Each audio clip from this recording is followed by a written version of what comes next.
There is no bigger story in the news today than the debate between Kamala Harris and former President Donald Trump. In about 58 minutes or so, they will meet for the very first time in Philadelphia. No audience will be present. Mics will be silenced after the 2 minutes that each side is allotted to answer and to respond to questions. And the stakes could not be higher. We know when Trump and Joe Biden debated each other in June, it was the performance of Joe Biden which led to a barrage of calls from Democrats, independents, and even some Republicans for him to step down. Some saying his debate performance was so poor that it was clear he was not up for the challenges of running for or even governing the country for 4 more years. Well, the stakes are as high, but the players have changed. Won't be the elder Joe Biden on that stage tonight. It's going to be the young, energetic, spry Kamala Harris, who will be facing off in her very first presidential debate. Now, we know she's only been in the race since July 21st, yet she is expected to deliver on the promise of demonstrating to the American people that she's ready for the job and that she is more fit to be the president than Donald Trump. In this hour, we're going to talk to some debate experts. Kall is joining me. He's the Dean of Students at the University of Michigan. He is the director of the debate program at that prestigious university. Also, Allan Louden is here. He is a former communications department chair at Wake Forest University, and he hosted the 1988 and 2000 presidential debates. He also worked as a political campaign debate consultant and was often tapped as an election cycle commentator for TV and news, specializing in political debates. So who better to talk to us about what we should be looking for during tonight's debate? What are the things that are going to cause the American voting public as well as the media to say one of these candidates beat the other? Debates are a contest. It's about winning and losing. And we often have post-debate commentary, and folks like myself and others who work in the media are asked to comment on who won, who lost, who delivered the hardest punches, whose messages resonated most with the audiences. Well, we know it takes a lot of work, a lot of preparation, and a lot of experience to be able to stand on a stage for 90 minutes with no notes, no teleprompter, no chance to confer with your team, and to be on before what might be as many as 30 million people who might watch this debate live, and then the hundreds of other millions who will watch it after the debate on some social media channel or some cable news channel. So no matter who wins or who loses, we've got to give both of these candidates some credit for just enduring this exercise, because this is not for the faint of heart. Aaron, you are Dean of Students at the University of Michigan. You're Director of Debate at that university. What's the first thing that you tell your students when they decide they want to become debaters? Well, I'm very happy that they made that choice, and I know the skills that debate gives, and seeing the heights that they've achieved. But debating, political debates especially, just gives you a really interesting skill set. You have to think about what questions you're going to be asked you, maybe things you hadn't considered, kind of think and process information in real time, be persuasive, and so it's a unique format. There's no teleprompters, and you're really kind of lonely out there, just with your opponent and the moderators. So it takes a particular type of person that you want to engage in that. Let me ask you this, Aaron. How much time should candidates spend in actually trying to answer the question versus just reiterating their key talking points? We can see that you're at a television station, so I guess you're getting prepared not only to watch the debate, but to give some post-debate commentary. Yes, I'm in Philadelphia here, the Media Filing Center, and the spin room for tonight's debate. I've got to attend all of these since 2016. And so, yes, I'm really looking forward to that. Going back to your question, I think part of it depends on what is the question. If it's a question that is favorable terrain to you, something that you want to get your point across, you spend the entire time on it. If it's something that you don't have a great answer for or may not be favorable terrain, you quickly answer the question so you show that you're not ignoring it, and then pivot to a subject that you think is better for you. So it's a deft art to do that, to show that you're not ignoring the question, you're actually answering it, but really you want to spend the majority of your time in a very limited amount of time on the things that you think that will help your campaign the most. While Aaron is in that spin room, we know that there are very few journalists across this country that have the privilege and honor to be in the spin room. Those are the journalists that will be giving commentary across this nation after this debate is over and during some commercial breaks. So thank you, Aaron, for joining us. We know you are going to be talking to a lot of different media outlets. So we're thrilled that you were able to join us on KBLA today. Allan, I think we have your audio, at least, Allan. You actually hosted two debates, 1988 and 2000. Tell us what the challenge is for these moderators. Oh, my goodness. Well, the moderator job got a lot easier to turn the mics off, and they couldn't interrupt, and the moderator didn't have to be a referee. So in some ways, that the new rules have made it easier. They can ask the question. If they don't want to talk, but turn their mic off. That's not literally the case, but it really has changed the moderator's job. And, well, one thing we know, Allan, about the debate with Joe Biden and Donald Trump, there's a lot of fact checking that takes place after these debates. And we know Donald Trump has a propensity to make statements that don't line up with the facts oftentimes. So as the moderator, is it the moderator's job to try to fact check in real time, or is that the job of the opponent? It's the job of the candidate. The moderator is there.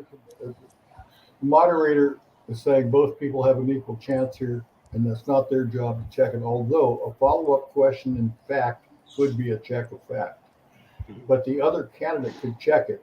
Biden was doing that in the first debate regularly. He was checking, saying, you're not telling the truth. It seems to me she could almost open every comment with, there you go again, kind of thing, about like Reagan did in his debates, because the untruths are in almost every answer.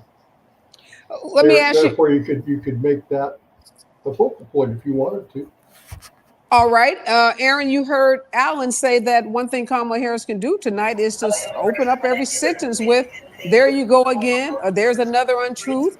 There's another statement that is not consistent with the facts. What do you think of that as a debate coach? Do you think that's a good technique and one that she should try to employ tonight? Well, it did work for Ronald Reagan against Jimmy Carter in 1980, so I don't know if she can have the same success. Donald Trump is a very formidable debater. He's very slippery, makes him a very difficult target. I think that she doesn't want to get into the habit of trying to fact check every statement. If you do that during the entire course of the debate, you'll appear too defensive. So she needs to, keep her powder dry and think about two or three key things where she's researched the issue, she's sure of the facts, and expend an extended amount of time there fact checking. Because I agree, you can't rely upon the moderators to do it. They don't want to be blamed for being partisan. I don't think that President Biden did a very good job of this in the debate in Atlanta. He was under the weather. His skills have kind of ebbed a little bit, and he had a lot of opportunities. There were a lot of falsehoods said during that debate, but he wasn't able to do that. Kamala Harris tonight may be able to prosecute that case more effectively, but only in a limited amount of really key exchanges. The ones you think the media is going to focus on tomorrow that are going to go viral, you want those to kind of be the takeaway of the debate in the coming days and weeks after tonight. So Aaron Kall is the Dean of Students at the University of Michigan, Director of Debate at the university there. Head of their debate program. He is in the spin room in Philadelphia, just waiting for this debate to take place. Aaron, what are you going to be looking for? You just said that Kamala Harris should not spend her time fact checking Donald Trump on every statement that he makes, because that's going to make her appear too defensive. What should she do? You said she's got to get her key points out. But Donald Trump is the master at zingers and one-liners.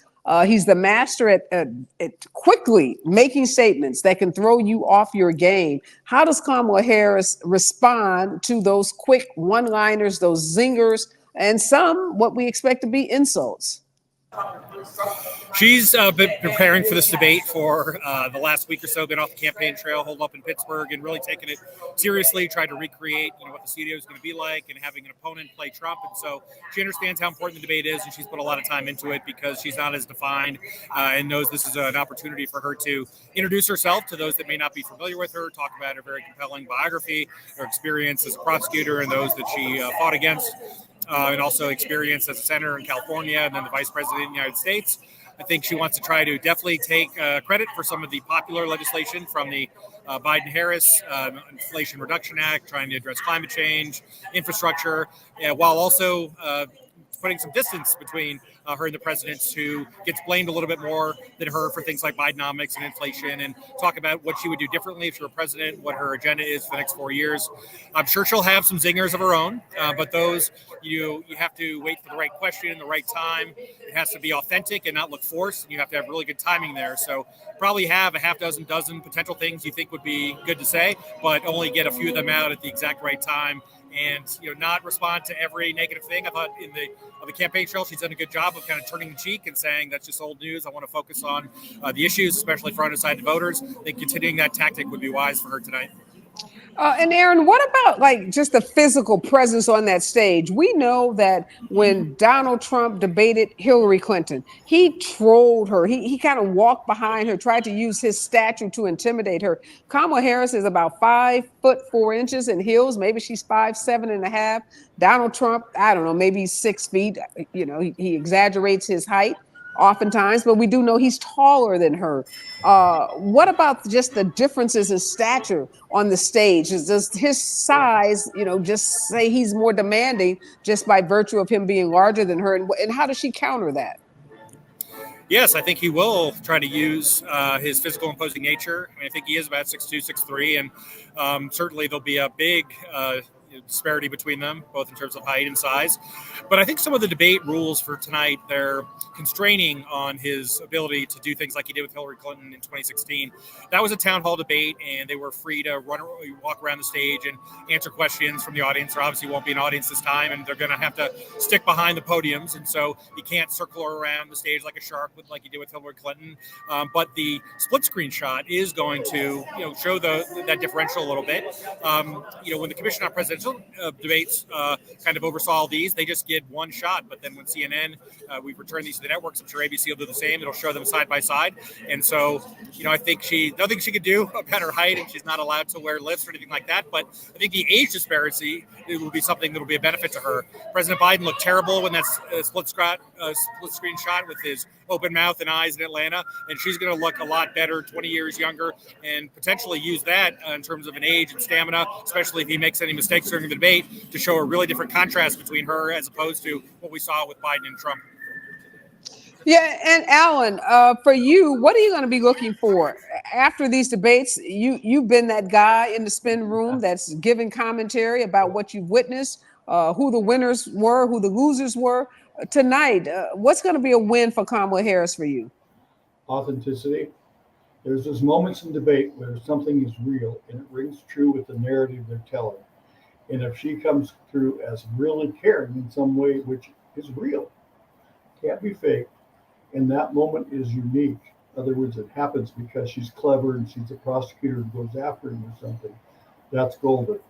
I'm interested in watching their interaction because of the split screen. The split screen was damning in the first debate with Biden and Trump. Now that Kall's point is really good about one old, one young. The idea of size difference and all those other things goes away. As soon as you open your mouth, you start talking and you get authenticity and you get authority because of how you talk. If she does that, all the rest of that won't matter. It'll be some moment, or it'll be the overall evaluation of their competency, maybe. I think she needs to do less. Always do less, say less, and you'll come off much stronger and the point will stick. Hit the zinger, say he was a bugger about something, show the contradiction and hypocrisy, stick your point, and more is less is more. Wow, really interesting point, Aaron. So Allan said, say less. Don't be loquacious. Don't be the person with, that has to have the last word on everything.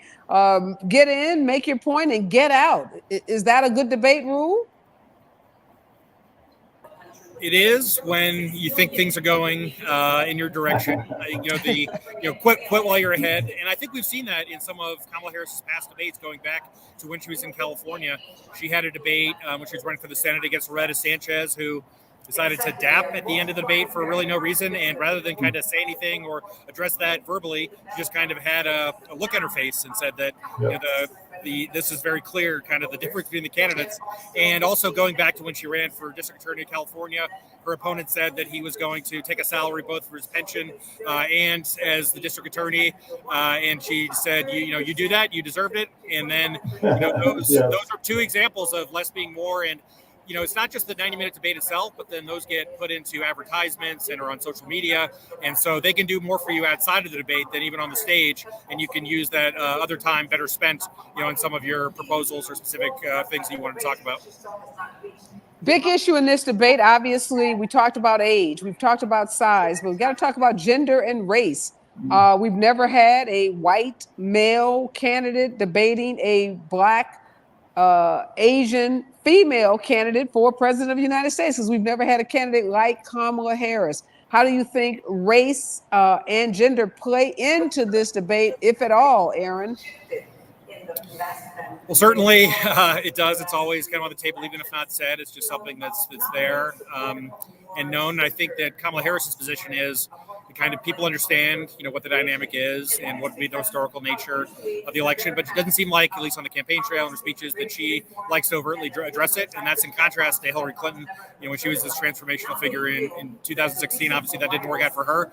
So she's kind of taking a playbook from Barack Obama, who just kind of shakes things off and just implicitly people will know about it, and kind of saying that they think they're the best candidates, most qualified, no matter those dynamics. But it doesn't mean that it's not going to be part of the debate itself. And so I think Kamala Harris probably will be held to a different standard in a lot of ways, and she has to be extra careful, I think, to be presidential and not kind of fall for the bait with Trump. I think Trump is going to try to get her to lose her cool, show that maybe she's not presidential. They already think those things about Trump for the most part. He has a very high floor but a low ceiling. And so his ability to attract new voters and have a higher job approval rating is tough. And so if he can bring her down kind of to that level, then that'd be a benefit to him. So she needs to avoid that at all costs and just kind of treat it like a normal debate. And even if those things do come up, to just do what she's done in the interviews and everything on the campaign trail, I think that's been a perfect position to just say, I'm not going to address it. I'm going to focus on the issues, on the economy, on inflation. And the more she kind of talks about that positive forward-looking vision, gets the specifics that can help out independent voters and kind of do specific policies to help their lives, that's much more fertile ground than some of the more controversial discussions, because I think that's just where Trump wants the debate to be. Thank you so much, Aaron. You are in the spin room in Philadelphia. In about 30 minutes, that historic debate is going to start. We look forward to having you back, Aaron, when the vice presidential debate gets underway. But again, we'll be looking for you and some of that great commentary from you from the spin room in Philadelphia. Allan is going to stick with us. We're going to come forward with more on the debate between Donald Trump and Kamala Harris happening in about 30 minutes. Millions of Americans will be tuning in for the biggest debate of this political season. This is one big advertisement. This is the candidate saying to the American people, vote for me for these reasons. We saw Donald Trump, particularly in his debate with Joe Biden at the end of June. He just sprouted out a lot of his talking points, did answer a lot of questions, just reiterated talking point after talking point after talking point. Help us understand why or how in a debate does it kind of, disintegrate in some ways into just one big ad for the candidates? Well, of course, it's an audition. It's a interview for a job. It depends how you look at it. So it always is, everything's an advertisement. It seems like the term politics and advertising can be synonymous. How does this devolve? Biden gave a State of the Union address. He went through every damn thing that ever happened in the administration. none of which are memorable, which goes back to my comment earlier, less is more. Say it in a way that's memorable and short. I've worked with many candidates. If you can get them to answer something in under a minute, they get so much better. They get so much better. If you would indulge me, can we return to the women and ethnic issue in terms of how it plays in this debate that Aaron was talking about? Absolutely. Because I think that's really interesting because obviously it is unique in the sense that it's so close to the election. There's so little campaigns going on. This sort of pop-up campaign, if you will, and that creates all kinds of different pressures. But if you think about, we always think about Trump's constituency, and they're immovable. But her constituency is not totally, but largely women and ethnic, a lot of it. So she has to maintain her constituency too. So she has to play to those issues. Now, most other politicians can deal with her. They would go, well, she's a woman, and vice president last time around did. But this debate has Trump in it. And he carries narrative and history and meanness about those particular issues of race and women. And if he goes somewhere it's a little over the edge, and it is Trump's other things in the debate, that will be the talking point for 3 or 4 days. I don't see how that's a good thing. Uniqueness is also Trump's character in terms of race and women. So, Alan, one thing we talk a lot about is how Donald Trump is held to such a different standard. So for him, being presidential is just standing there for 90 minutes and not rambling, not insulting, not basically, drooling.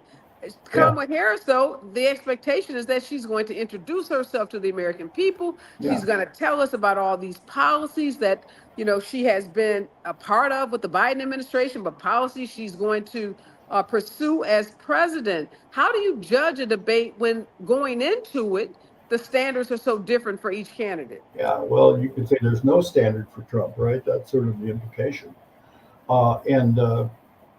And so whatever he does is just adds to this notion of his fierceness or his manhood or whatever we're talking here. At the same time, you peel away 1%, 0.5%, you tick somebody off. Eventually, that has to have some effect on the election, which is so close. So I think he has some has to be careful. Neither job is easy. Neither job is easy. He just has to be decent for an hour and a half. And I'm not sure that that's possible. I'm not sure it's in his character. I'm not sure it's in his repertoire. It certainly isn't in his method of controlling the headlines the next day. My guess is he's going to do something that'll try to do something that becomes a headline and controls the news cycle again. Doesn't matter whether they're saying good or bad things about you, as long as they're talking about you. Yeah, that's his motto. Just control the news cycle. We talked about those split screens, Alan, and we know both of these candidates use their faces a lot to express what they're thinking and what they're feeling. We've seen these moments when Kamala Harris has been in debates and she kind of, rolls her eyes or gives the side eye to someone. She's very expressive. And Donald Trump literally makes faces at people. How important is it going to be for us to watch carefully the body language and the facial expressions of these candidates? Oh, it's huge. We forget, we measure content, we measure character. We think that's what the debate's about, and we talk about that. In the research I've found, the debates are about interaction, how they treat each other. Now, usually that means civility. With Trump, that's not the rule, as you point out. Hillary Clinton had a debate in the New York Senate race, and the opponent walked over to her, and she just looked up at him and just dismissed him away, and that debate was done, as was the election. Bush the younger Bush, in St. Louis, in a debate with Al Gore, had a town hall debate, and Gore walked over and got next to him, and Bush just looked up with puzzlement of what in the hell are you doing? Said no words, and that debate was over on that interaction. Now, I think she needs to react to him. Biden wasn't doing enough of it. He was just staring out somewhere in space. she needs to react to him with disdain or bemusement or other kinds of ways of dismissal without being mean, because he's going to be looking all the time with grumpy at what she says, like, well, that's not true. He has a not true look, right? And I think that's what we'll see from his side. But that interaction will be probably more telling than the actual over fluffed answers of stuff that we don't remember. I think that's huge. I think you're onto something. Yeah, no, and those are those will be the viral moments, right? Those will be the Yeah. memes. The facial expressions will get converted into memes and Yep. will be Yes. the things that get passed around on social. And for those people who are not engaged in politics, who are not going to be glued to their television in the next Yeah. 15 minutes, will have those memes and those facial Yeah. expressions.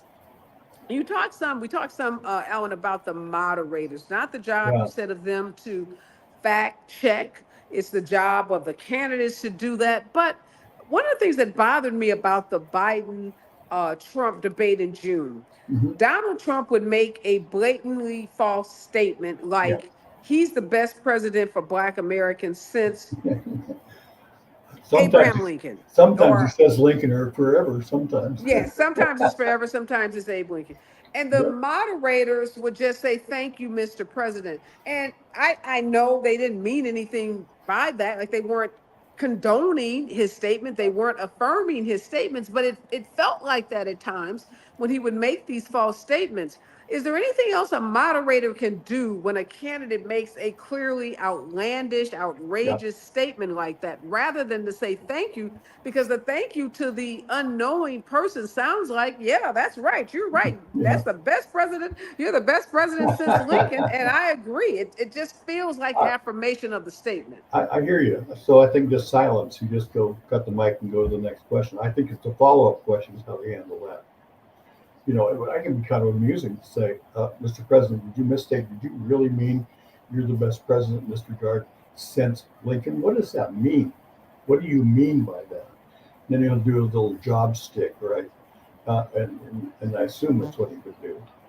And then she knows that's coming.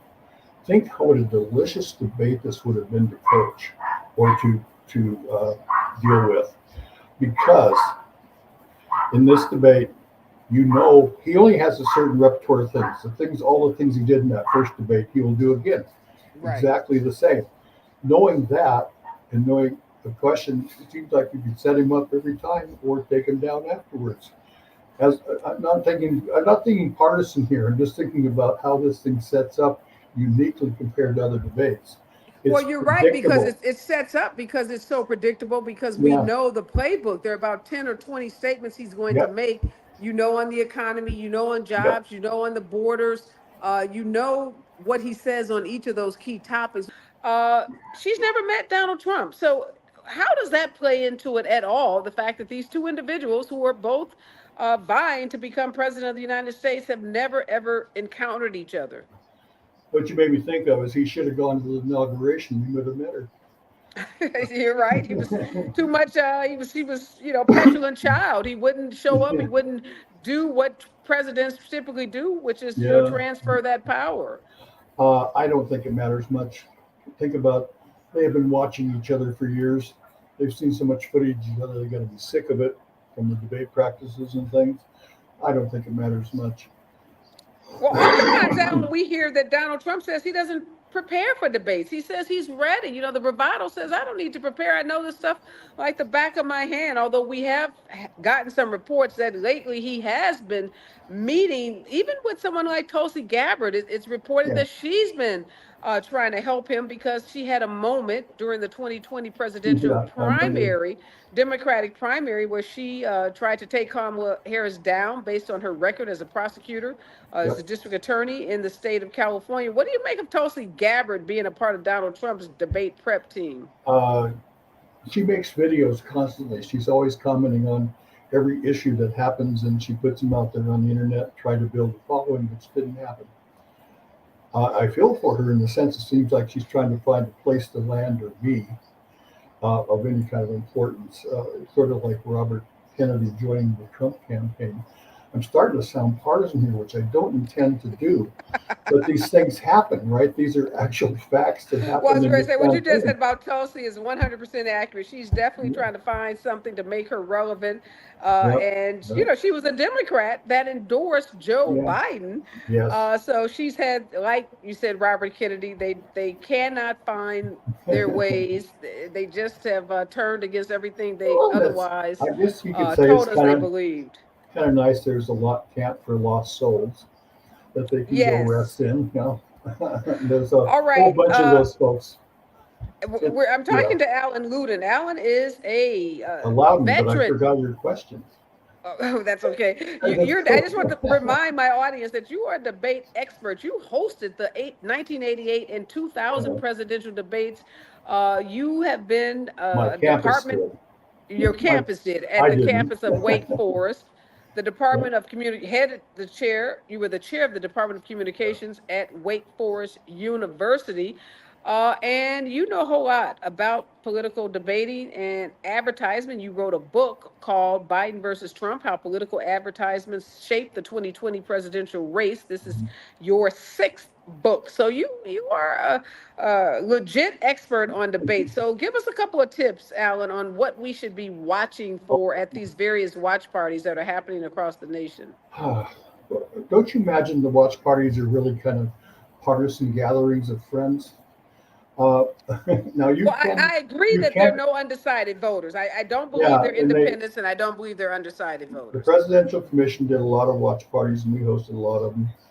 What during the debate, one of the debates that was here in 2000, it was just the computers were coming in, right, and there was instant response to the debates. We found 30 or 40 people in town who were genuinely neutral and paired them up with students and a computer, and they did in real time for ABC News responses to the debate.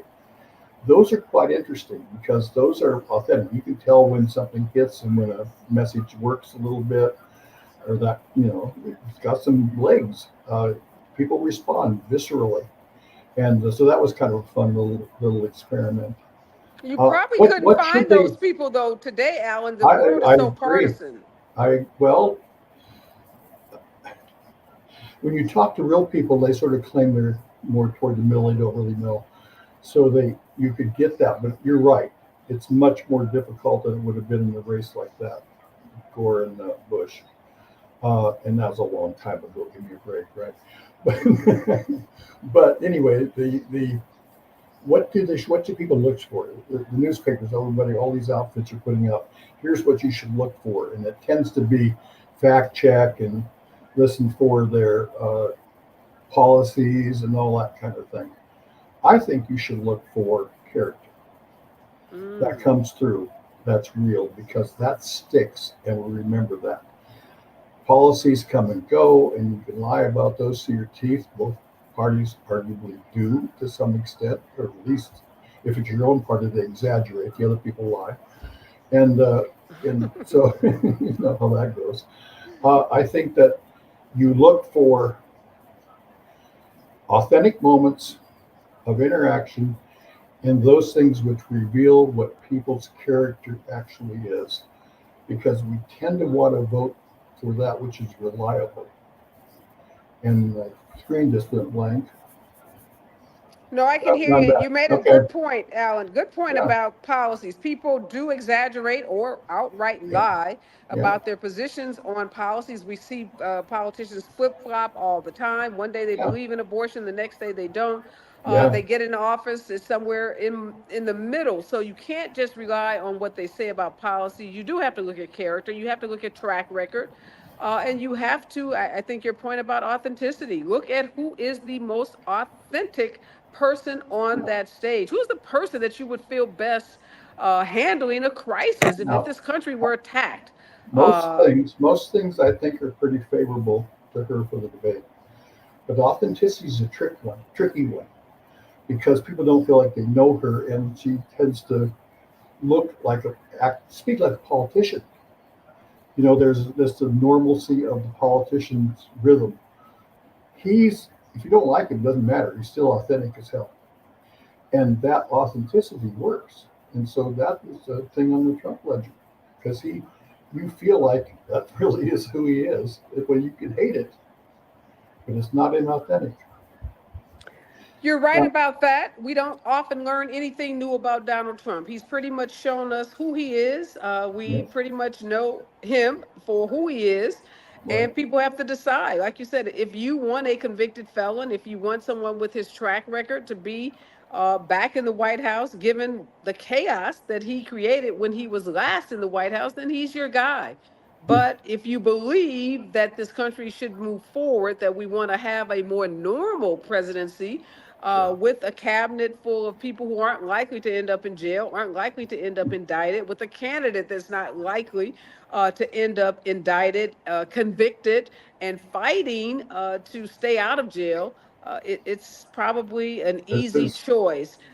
We are out of time. Thank you so yeah. much, Oh, Alan. it Really was fun. appreciate you joining me. We'll have you back when we get ready for that Cool. VP debate as well. Don't Thanks. touch your dial, because KBLA is about to bring you the debate live. You'll be able to stay right here on KBLA, listen to the debate, and then after the debate for about an hour or so, Tavis Smiley and Dominique DePrima will be talking to members of a live audience that have assembled in the KBLA studio at the Lamert Park location. So you don't have to go anywhere. You don't have to figure out where you're going to watch the debate. You don't have to channel surf. You just stay right here, glued to KBLA, no breaks. They're bringing you the debate without any commercial break. So you'll get what we call gavel to gavel coverage. That's what we use in the law business, meaning that you won't miss a word. You won't miss any of the exciting. It's going to be exciting. Any of the dynamic uh, this dynamic matchup. You don't want to miss any part of this. You want to be able to ask yourself a year from now, 2 years from now, 5 years from now, or answer the question, where were you when Donald Trump and Kamala Harris, the first African American, Asian American woman, debated on the presidential debate stage? I know she doesn't lean into that very often. She doesn't talk a lot about gender or race, and I'm glad she doesn't. She talks about her resume. She talks about being the most qualified person in the race, and that's what people should be voting for. But the reality is she is Black. She is an Asian woman. She is a female. We've not ever experienced this in our country. And for a lot of people of color, for a lot of women, this debate is not only historic, but it symbols a dramatic shift in our politics. It's a seismic shift in some ways. And it says that it is possible for Americans that are, for the last 100+ years, couple of 100 years, 400 years, male dominated country, patriarchal country, that we recognize that women can serve at the highest level, that a woman, particularly a woman that's been a district attorney, an attorney general, a U.S. senator, and a vice president, has the resume, has the expertise, has the skill set, has everything that's needed to run this country on day one. And so we're going to be watching to see what happens tonight. There's going to be a lot of commentary